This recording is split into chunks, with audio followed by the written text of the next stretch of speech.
Hello मेरे प्यारे दोस्तों, एक बार फिर आपके अंदर बैठी आत्मा जो परमात्मा का स्वरूप है उसको मेरा सादर नमस्कार। दोस्तों, नया साल आज चढ़ा है, उसकी आप सबको बहुत बहुत बधाई हो।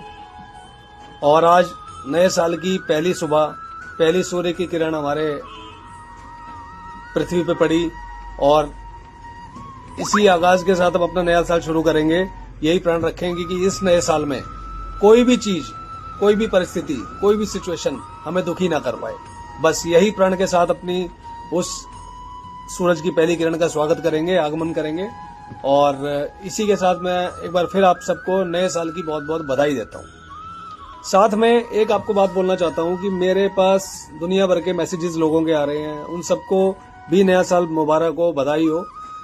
लेकिन एक शब्द वो अपने हर मैसेज में जोड़ते हैं कि नया साल की आपको बधाई हो और मेरी शुभकामनाएं आपके साथ, कि आपकी नया साल की शुभकामनाएं। तो शुभकामनाएं जहां शब्द आ जाता है दोस्तों, वहां सिर्फ और सिर्फ एक ही मेंटलिटी सामने वाले की भी है कि आप जो इच्छा करो, जो आपके लिए अच्छी हो, वो पूरी हो जाए। लेकिन मेरा नया साल थोड़ा सा डिफरेंट है इस बार। मैं अपने नए साल में शुभकामना शब्द अपने जीवन से हटाना चाहता हूं। मैं अपने जीवन में निष्कामना रखना चाहता हूं। तो मैं चाहता हूं कि मुझे अगर कोई बधाई दे या मैं किसी को बधाई दूं, तो मेरी तो यही बधाई है कि आप निष्काम हो जाओ। निष्कामना, नए साल की निष्कामना, शुभकामना नहीं। क्योंकि कामना का मतलब इच्छा, इच्छा का मतलब मोह, और इच्छा का मतलब दुख।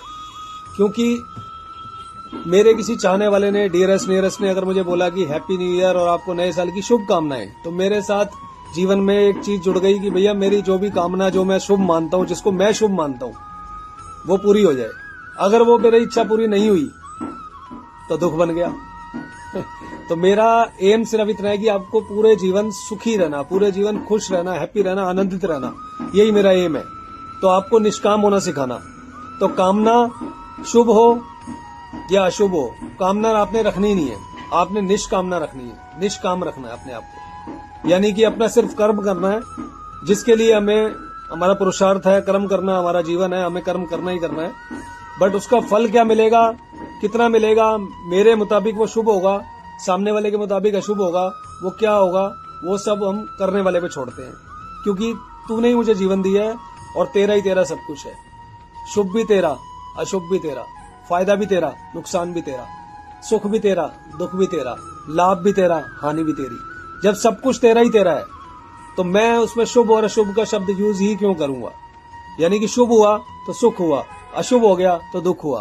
तो जब सुख दुख कामना इच्छा से जुड़ गए, तो इससे अच्छा हम निष्कामना हो जाएं, हम बिना इच्छा के हो जाएं। हमारी कोई इच्छा नहीं है प्रभु, बस मेरे परमात्मा, मेरे वाहेगुरु, मेरे अल्लाह, मेरे जीसस, मेरी आपसे एक ही इच्छा है कि मैं वैसा हो जाऊं जैसी आपकी मर्जी है। ये सिर्फ मेरी अर्जी है कि मैं वैसा हो जाऊं जैसी आपकी मर्जी है। यानी मेरे साथ जैसे आपने करना है, जो आपने करना है, सब आपको समर्पित है। यही सबसे बड़ा हैप्पी होने का इस दुनिया में सबसे बड़ा एक ही उपाय है कि समर्पण। फिर वो अच्छा हो, वो बुरा हो, वो मेरी नजर में होगा, लेकिन उसकी रजा में हुक्म रजाई चलेंगे, हुक्म मानेंगे।